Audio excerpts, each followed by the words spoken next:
ડીસા ખાતે કેન્દ્રીય મંત્રી મનસુખ માંડવિયા અને વિધાનસભા અધ્યક્ષ શંકર ચૌધરીની હાજરીમાં સાંસદ ખેલ મહોત્સવ 2025નો પ્રારંભ કરવામાં આવ્યો। કેન્દ્રીય મંત્રી મનસુખ માંડવિયા અને ગુજરાત વિધાનસભાના અધ્યક્ષ શંકરભાઈ ચૌધરીની ઉપસ્થિતિમાં ડીસા ખાતે યુવા શક્તિ કા ઉત્સવ થીમ આધારિત સાંસદ ખેલ મહોત્સવ 2025નો પ્રારંભ કરાયો હતો। ડીસા તાલુકા સ્પોર્ટ્સ કોમ્પ્લેક્સ ખાતે આયોજિત કાર્યક્રમમાં કેન્દ્રીય મંત્રી મનસુખ માંડવિયાએ જણાવ્યું હતું કે વડાપ્રધાન નરેન્દ્ર મોદીના દિશા નિર્દેશન અને માર્ગદર્શન હેઠળ યુવાઓને રમતગમત ક્ષેત્રે પ્રોત્સાહન આપવા માટે સાંસદ ખેલ મહોત્સવની શરૂઆત કરવામાં આવી છે। આ મહોત્સવ યુવાઓમાં ખેલભાવના, શિસ્ત, સંસ્કાર અને સકારાત્મક સ્વભાવ વિકસાવવાનું અસરકારક માધ્યમ બનશે। ખેલ માત્ર સ્પર્ધા નહીં પરંતુ વ્યક્તિત્વ ઘડતરનું સાધન છે। ખેલમાં ભાગ લેનાર ખેલાડી જ્યારે પુષ્પની માફક ખીલે છે ત્યારે તેની સુવાસ સમગ્ર રાજ્યમાં સમાજમાં ફેલાય છે। રમતગમત યુવાઓને પ્રગતિનો સ્પષ્ટ માર્ગ આપે છે અને જીવનમાં આત્મવિશ્વાસ તથા નેતૃત્વ ક્ષમતાનો વિકાસ કરે છે। કેન્દ્રીય મંત્રીએ જણાવ્યું, વડાપ્રધાન નરેન્દ્ર મોદીએ યુવાઓને કેન્દ્રમાં રાખી લાલ કિલ્લા પરથી વિકસિત ભારતનું સ્વપ્ન રજૂ કર્યું છે અને તેને સાકાર કરવા માટે 5 સંકલ્પ આપ્યા છે, જેમાં ગુલામીની માનસિકતા છોડવી, વિરાસતમાંથી પ્રેરણા લેવી તથા વિકસિત ભારતનું નિર્માણ કરવું જેવા મુદ્દાઓનો સમાવેશ થાય છે। દેશના યુવાઓને આવા દ્રઢ નેતૃત્વનું માર્ગદર્શન મળ્યું છે। મંત્રીએ જણાવ્યું, કોવિડ-19 દરમિયાન વિશ્વના અનેક દેશોની તુલનામાં ભારતનો મૃત્યુદર સૌથી ઓછો રહ્યો છે, જે અસરકારક નેતૃત્વ અને સુશાસનનું ઉત્તમ ઉદાહરણ છે। સાથે જ ભારતે 8.2% વિકાસ દર સાથે ઝડપી પ્રગતિનો માર્ગે આગળ વધી રહ્યું છે।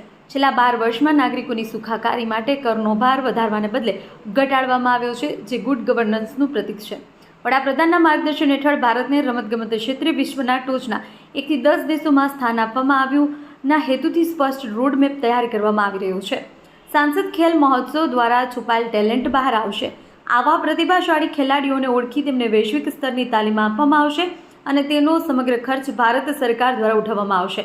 આવનાર સમયમાં કોમનવેલ્થ તથા ઓલિમ્પિક્સ જેવી આંતરરાષ્ટ્રીય સ્પર્ધાઓમાં ગુજરાત સહિત સમગ્ર ભારત રમતગમત ક્ષેત્રે વિજય પ્રાપ્ત કરશે, તેમ કેન્દ્રીય મંત્રીએ વિશ્વાસ વ્યક્ત કર્યો છે।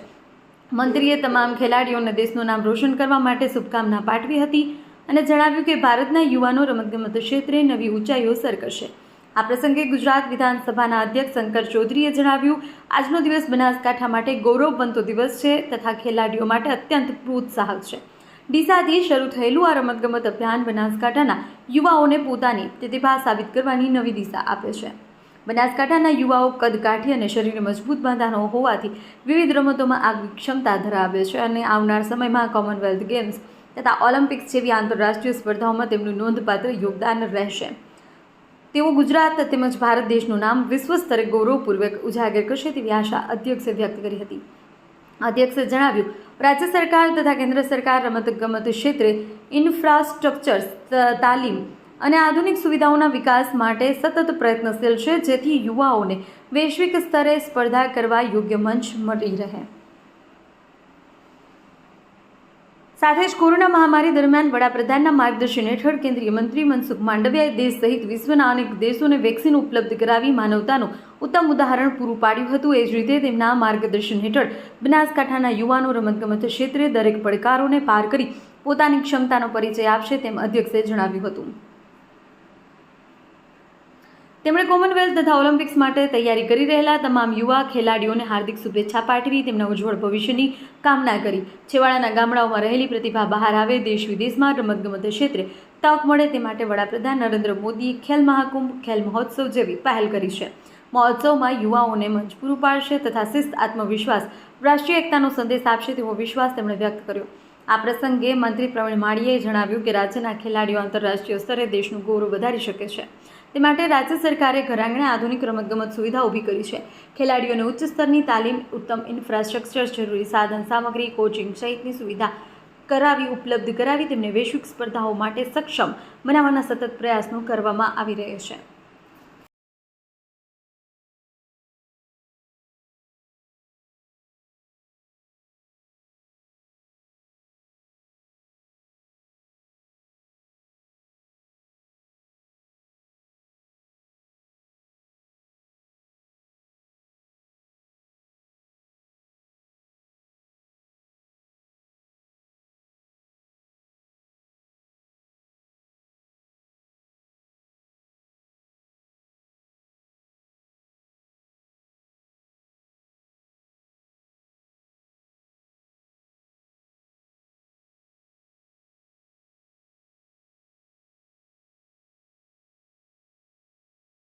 તો દેશની અંદર યુવાઓની ટેલેન્ટ છે ને એને બહાર લાવવી જોઈએ, એને રમતો કરવો જોઈએ, એને ખીલતો કરવો જોઈએ અને રમે એના માટે થઈને એને પૂરી ઓપોર્ચ્યુનિટી આપવી જોઈએ, ટેલેન્ટને ગોતવી જોઈએ.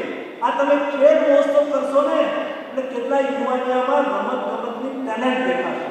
તમારો કાર્યક્રમ ચાલતો હશે ને ત્યારે ભારત સરકારના અધિકારીઓ સારા ખૂણે બેઠા બેઠા એમાં જોતા હશે. એમાંથી સારું ટેકનિકથી રમનાર યુવાનોને અહીંથી પિક કરવામાં આવશે અને એને સરકારના ખર્ચે સરકારના સેન્ટર ઓફ એક્સલન્સની અંદર સામેલ કરવામાં આવશે. ત્યાં એનો સંપૂર્ણ ખર્ચ, એની રમતનો, એના ફૂડનો, એના રહેવાનો, એનો બધો જ ખર્ચ ભારત સરકાર ઉઠાવશે. આવા 7,000 ખેલાડીઓનો ખર્ચ ઉઠાવવાનું ચાલુ કર્યું છે. હવે 25,000 યુવાનોને આપણે અલગ અલગ જગ્યાએ રાખી ટ્રેનિંગ આપી છે. એનામાં રહેલી ટેલેન્ટ એને આપણે તક આપવી છે અને આપણે લક્ષ્ય રાખ્યું છે 2030ની અંદર કોમનવેલ્થ આપણા ગુજરાતની ધરતી પર અમદાવાદમાં યોજાવાનું છે. ત્યારે ગુજરાત અને ભારતના યુવાનોનો ડંકો વાગવો જોઈએ.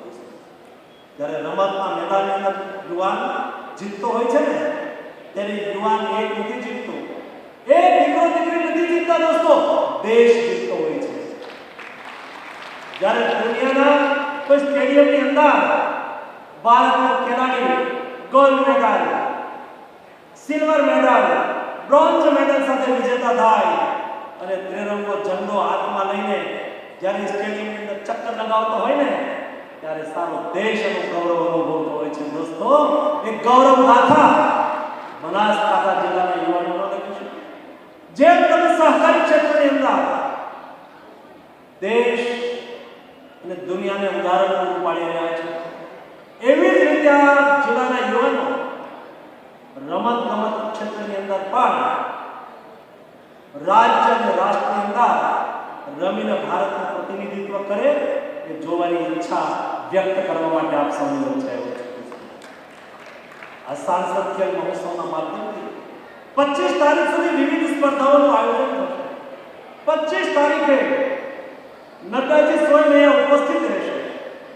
સમાપનના કાર્યક્રમની અંદર મોદીજી દિલ્હીથી દરેક સાંસદોના સાંસદ ખેલ મહોત્સવની અંદર ઉપસ્થિત વર્ચ્યુઅલી ઉપસ્થિત રહીને આપણને સૌને સંબોધવાના છે, પ્રોત્સાહિત કરવાના છે. તમે મન કી બાતની અંદર સાંભળતા હશો. આપણા બધા માટે આજે ગૌરવની ક્ષણ છે કે સંસદ માટેનો ખેલ મહોત્સવ અને એ પણ આપણા જેપી નડ્ડા સાહેબ અહીંયા સંસદ તરીકેની એમને જવાબદારી આપણા બનાસકાંઠાથી લીધી છે અને એ કાર્યક્રમની અંદર ખાલી સંસદ સભ્ય તરીકે કોઈ આવે અને કાર્યક્રમ કરે એવું નહીં. ભારત સરકારના ખેલકૂદ મંત્રાલય અને આટલા સિનિયર મંત્રીશ્રી પોતે ઉપસ્થિત રહ્યા છે. બનાસકાંઠાના યુવાનો માટે, બનાસકાંઠાના ખેલાડીઓ માટે આ એક ઉત્સાહજનક કહેવાય તેવી એક ઘટના છે. અને હવે આપણે કોમનવેલ્થ માટે અને ઓલિમ્પિક્સ માટે બનાસકાંઠાએ તેનું યોગદાન આપવું પડશે અને બનાસકાંઠાની અંદર સ્ટેજ છે એના ખેલાડીઓ એની કદકાઠી, એમની સ્પીડ, હવે ટ્રેનિંગનો કોન્સેપ્ટ જે ગેપ રહેતી હતી સારા કોચ માટે એ પણ આજે ડીસાના આગળથી ખૂબ સરસ શરૂઆત થઈ છે અને રાજ્ય સરકાર અને કેન્દ્ર સરકાર બંને આના માટેનું પૂરતું ઇન્ફ્રાસ્ટ્રક્ચર તૈયાર કરવા માટેની વ્યવસ્થા અમદાવાદના આગળ પણ થઈ રહી છે. અને મને ભરોસો છે માન્ય મંત્રીશ્રી ઉપર એક પડકારને પહોંચી વળવા વાળા નેતા છે. આ એક એવા જણ છે કે કોવિડના સમયે આખી દુનિયા ઝઝૂમતી અને એ વખતે આરોગ્ય વિભાગ એમની પાસે અને દુનિયાને લાગતું હવે ક્યાં જશું, શું કરશું, અને એ વખતે દેશના પ્રધાનમંત્રી મોદી સાહેબના નેતૃત્વની અંદર માન્ય મનસુખભાઈ માંડવિયાજીના ડિપાર્ટમેન્ટે કોવિડ વેક્સિન એ કરોડો લોકો સુધી પહોંચાડી અને માત્ર ભારતમાં નહીં દુનિયાના લોકો સુધી પહોંચાડવા માટેની વ્યવસ્થા એમની આગેવાનીમાં હતી. એટલા માટે પહોંચવા પડકારને પહોંચી વળવા વાળા માણસ બનાસકાંઠા લોકસભા ક્ષેત્રમાં સાંસદ ખેલ મહોત્સવના શુભારંભ પ્રસંગે મને ઉપસ્થિત રહેવાનો અવસર મળ્યો.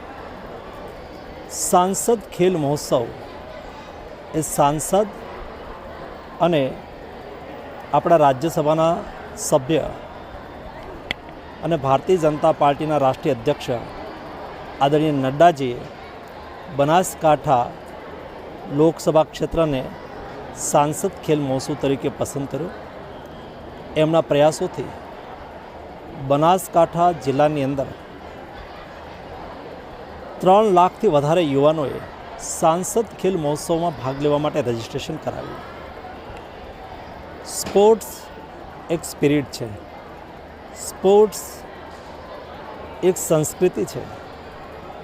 રમતગમતના મેદાનમાં ઉતારનાર ખેલાડી ક્યારેય હારતો નથી, એ જીતે છે અથવા શીખે છે.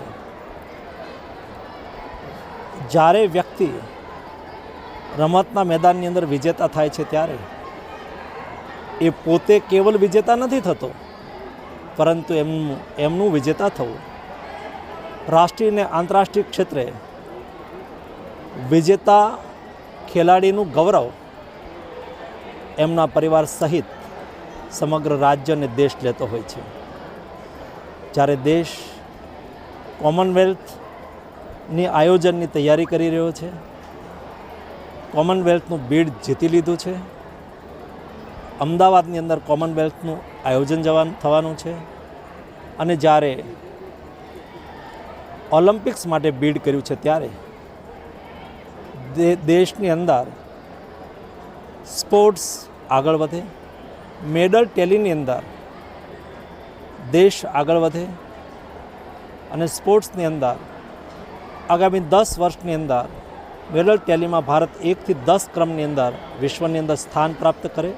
અને જ્યારે દેશ આઝાદીનો શતાબ્દી વર્ષ મનાવતો હોય ત્યારે ભારત 1 થી 5 ક્રમના સ્પોર્ટિંગ નેશનની અંદર પોતાનું સ્થાન પ્રાપ્ત કરે, એ દિશાની અંદર ભારત સરકારનું રમતગમત મંત્રાલય અને રાજ્યનું રમતગમત મંત્રાલય સાથે મળીને પ્રયાસ કરી રહ્યા છે.